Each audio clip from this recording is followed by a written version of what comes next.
My mother betrayed me with my best friend of 15 years, but when my fiancé planned an ambush behind my back, I canceled the wedding, and they never saw it coming. I'm 29 years old, I work in finance, and what I'm about to tell you basically destroyed my ability to trust people. It's not that I'm being dramatic or anything, but when your own mother sleeps with your best friend, and then your fiancé betrays you in the worst possible way, you kind of start to question everything, you know? The thing is, this didn't start overnight. There were signs I should have seen coming. But I guess when you completely trust someone, your brain just decides to ignore the red flags because, who wants to think that the people you love most are capable of doing something like that to you? Let me go back a bit to give you some context. I grew up in a pretty normal family. Or so I thought. My dad, Stephen, was about 51 years old when all this blew up. He was that type of quiet, reliable man who gets up at 5 inches the morning every day, goes to work without complaining, and comes home expecting nothing more than a quiet dinner and maybe watching some TV. My mom, Sandra, who was 46 at the time, was the complete opposite. Super extroverted, always organizing things, talking to the neighbors, the type of person who knows everyone at the supermarket. I always thought they complemented each other well, the typical opposites attract story. How naive I was. Blake and I had been friends since high school. We're talking about like 15 years of friendship. That bastard was practically my brother. We hung out almost every day, played video games, went to the gym, went out with girls, all those things best friends do. My mom was always super nice to him, like she'd make him food when he came over, ask him how work was going, treated him like he was part of the family. Looking back, I should have noticed, but at the time, everything seemed completely normal, It's like when you watch a movie for the second time and you realize all the clues that were there from the beginning, except this was my real life and there was no option to rewind. Things started getting weird about 3 years ago. First, it was little things I didn't even consciously register. Blake started showing up at the house when I wasn't there, supposedly to drop something off or to ask my mom something about who knows what. My mom started dressing up more than normal, even to go to the supermarket, and started wearing this new perfume she'd never worn before. One day I came home and they were both in the kitchen laughing about something, and when I walked in they got quiet in this super awkward way, like when you interrupt a private conversation. Blake said something like, "Oh, your mom was telling me a funny story from when you were a kid," but there was something weird about how he said it, I don't know, like forced. I just thought, well, that's random, and went on with my day. This went on for months, I think. Blake started canceling plans with me more often, always with excuses that sounded reasonable but that I now realize were pure lies. My mom was on her phone all the time, smiling like a teenager, and when I asked her who she was talking to, she'd say it was her work friends or my aunt or some generic thing. My dad noticed too, I'm sure, because he started coming home earlier, like he wanted to catch something but didn't know exactly what. The tension in the house was palpable, but nobody said anything, like we were all pretending everything was perfectly fine when clearly it wasn't. And then came that day. The day that basically divided my life into a before and after. It was a Tuesday. I remember because on Tuesdays my dad normally worked until 7 at night, but that day he left early because he had a dentist appointment that got canceled or something. I was at work when my dad called me, and from his voice I knew immediately something was very wrong. He wasn't yelling or anything. In fact, he was super calm, but it was that calm that's scarier than yelling, you know what I mean? He said, "I need you to come home. Now." And I asked him what happened. "Is everything okay?" And he just repeated, "Come home now, Andrew, please." I drove home in record time. Literally don't remember the drive because my mind was in total panic mode.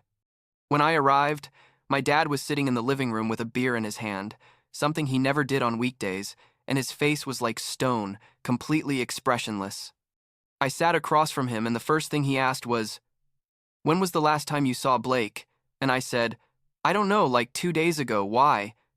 And then my dad told me everything. He came home early, around 2 inches the afternoon, and heard noises upstairs. He thought maybe it was burglars. So he went up with a baseball bat, and when he opened his bedroom door, there was my mom with Blake. In his bed, in the bed where my parents had slept together for over 30 years. Honestly, I don't remember what I felt at that exact moment. I think my brain just shut down as a defense mechanism because the information was too much to process.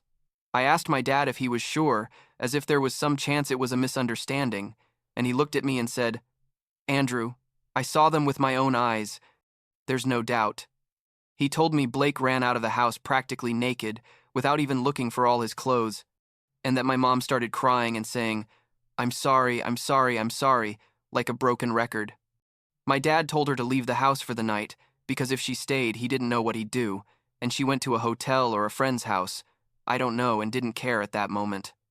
I didn't sleep that night, literally didn't close my eyes. I stayed up thinking about all the times Blake had been at my house, all the times my mom had been nice to him, all the conversations we had about girls and relationships where he gave me advice like he was the best friend in the world. I felt physically sick, like I'd eaten something rotten and my body couldn't process it. The next day, my mom started sending me messages that she needed to talk to me, that she could explain everything, to please listen to her. I blocked her immediately. My dad asked me not to do anything impulsive, to let him handle the situation, but I couldn't just sit there and do nothing. I went to Blake's apartment that same night. I knocked on the door, and when he opened it, the look on his face was pure terror. He didn't let me in, but didn't close the door either, like he just stood there blocking the entrance as if that would protect him from something. I said, "I need you to tell me why. Just tell me why you did it." And he stuttered something about it being a mistake, that it happened accidentally, that he was drunk the first time. The first time. Meaning this had happened multiple times, and I was there like an idiot thinking my best friend and my mom were good people. I yelled at him that he was a son of a bitch, that he'd ruined my family, and he tried to touch my shoulder like in a gesture of comfort or something, and I pushed him into the wall. I didn't hit him, although God knows I wanted to. I just told him I never wanted to see him again, that he was dead to me, and I left. My mom showed up at the house about 2 days later begging to talk to me. My dad had already told her he was starting divorce proceedings, so I guess she was in damage control mode trying to save what she could. I agreed to talk to her only because I felt like I needed to hear what excuse she could possibly have to justify what she did. We sat in the kitchen, the same kitchen where I'd seen her laughing with Blake, and she started with the whole speech about how it had been a terrible mistake, that she didn't know what she was thinking, that she loved me and never wanted to hurt me. I asked her how long it had been going on and she wouldn't answer directly, just said, "A few months," but I knew it was longer. I asked her how she could do this to Dad, to me, to our family, and she basically tried to say that things with my dad had been bad for years, that she felt lonely, that Blake made her feel young again, all the cliché excuses cheating people use to justify their actions. What made me angriest was when she tried to minimize it, saying it was just sex, that it didn't mean anything emotionally, as if that made it okay. I told her she hadn't just betrayed her husband, but had ruined my most important friendship, had destroyed any respect I might have for her, and that the mother-son relationship we had was basically dead. She started crying hysterically, saying she couldn't lose me, that I was her only child, but I was already completely emotionally numb. I told her I needed her to leave and not to try to contact me for a while, possibly never. She left crying, and I sat there wondering how everything had gotten to this point. My parents' divorce process was relatively quick because my dad had clear evidence of the infidelity. My mom didn't fight anything. I think she knew she had no moral ground to ask for anything. She moved to an apartment on the other side of town. My dad kept the house, which was fair considering he'd paid the entire mortgage during all those years. Blake tried to contact me several times through messages, but I never responded. Eventually, he stopped trying. I told some close friends what had happened, because people were starting to ask why Blake and I weren't hanging out anymore, and most were in total shock. A couple of friends stopped talking to Blake too, which didn't give me satisfaction but didn't make me feel worse either. The following months were basically a blur of work, gym, and trying not to think about all the drama. My dad and I became closer. Ironically, like my mom's betrayal united us in our shared pain. We started having dinners together on Sundays, just the two of us, watching sports or movies and talking about anything except her. He never spoke badly about my mom in front of me, which I really respect. Like he'd just say things like, "Your mom and I just didn't work out in the end." Very mature of him considering the circumstances. I was much angrier than him, or at least showed it more, screaming in the car when I drove alone, breaking some old plates in the garage just to let it out, that kind of thing. About a year passed before I started feeling remotely normal again. I went to therapy for a while, which helped somewhat, though I was never super consistent with it. The therapist told me I had serious trust issues, which, yeah, obviously, I didn't need to pay her $150 an hour to tell me that. I started going out again, meeting new people, trying to rebuild some kind of social life. It was at a friend's birthday, a casual barbecue in his backyard, where I met Nicole. She was about 26, worked in marketing, was pretty and easy to talk to. It wasn't love at first sight or any of that nonsense, but we connected well and she asked for my number at the end of the night. Nicole and I started dating, and the truth is she was exactly what I needed at that moment. She was patient with me when I got distant, didn't push when I didn't want to talk about my family, and seemed genuinely interested in building something real with me. I told her about my mom and Blake after about 3 months of dating, because I felt like I needed to explain why I was so closed off with certain people. She was super understanding, told me she understood why it was hard for me to trust, and that we'd go at my pace with everything. For 2 years, we built a relationship that I honestly thought was solid. She met my dad, they got along great, she'd come to Sunday dinners sometimes, everything seemed to be going in the right direction. I proposed on our 2-year anniversary. It wasn't anything elaborate, like we went to dinner at her favorite restaurant, and I did it there with a ring I'd bought with my dad's help. She said yes through happy tears, called her mom immediately after, the whole typical engagement thing. We started planning the wedding. Nothing too fancy because neither of us wanted something huge, but we were excited to start this new chapter together. I felt like I'd finally left all the drama with my mom and Blake behind, that I'd found someone who valued me and respected my boundaries. How wrong I was. At some point during our engagement, about 6 months before the wedding, I found out through Facebook that Blake had been arrested for attempted robbery. Apparently, he broke into a house thinking it was empty, but the owners were there and called the police. They caught him red-handed, literally. I felt nothing when I found out. Not satisfaction or pity, just a kind of emotional void. I mentioned the news to Nicole in passing, like, "Oh, by the way, remember Blake? That guy I told you about? Well, he got arrested." And she made a sound of surprise and said something like, "Wow, that's intense," and we went on with our normal night. What I didn't know was that same day, or maybe the next day, my mom sent me an email. I had her blocked from my phone, so I guess she looked for another way to contact me. The email said something about how Blake had ruined her life too, that it had been a terrible mistake to get involved with him, that she now saw things clearly, and that she hoped we could talk because I was the most important thing in her life. I didn't read the whole email because, honestly, I wasn't interested. I just sent it to spam and went on with my life. I mentioned to Nicole that my mom had tried to contact me and made it clear, again, that I had no interest in having a relationship with her. Nicole nodded and said she understood, that it was my decision, and that she'd support me in whatever. 3 months before the wedding, Nicole told me she wanted to take me to dinner to celebrate something work-related, like a promotion or a project she'd won. I don't remember exactly what she told me. She said she'd made reservations at this Italian, a restaurant that was supposedly really good, and that we'd been wanting to try but never had. It seemed weird that it was midweek, but I didn't think much about it, just said, "Okay, cool, sounds good." The day of the dinner I dressed up decent, got home, and Nicole was super nervous, like anxious but trying to hide it. In the car to the restaurant she was weird, like talking a lot about random things, and I thought, well, maybe she's nervous about the promotion or whatever. We arrived at the restaurant, and the hostess took us to our table. And while we were walking to the back, I saw a figure that seemed familiar. My brain tried to process it, but it wasn't until we got to the table that I fully understood. There, sitting at the table waiting for us, was my mom. My fucking mother. She was sitting there with a nervous smile, dressed up nice, and when she saw me, she stood up like she was about to hug me. I froze for 2 complete seconds trying to understand what the hell was happening, and then I looked at Nicole, who had this expression of hope mixed with fear, and I understood everything. This was an ambush. A surprise reunion that Nicole had planned without telling me anything. I didn't say a word. I just turned around and walked out of the restaurant. I heard Nicole calling, "Andrew, wait, please wait." But I kept walking to the car. She caught up with me in the parking lot, almost running, and said, "Wait, let me explain." And I asked her what part exactly needed explanation. Whether the part where she lied to me about what this dinner was for, or the part where she thought it was okay to ambush me with the person I'd made very clear I didn't want to see.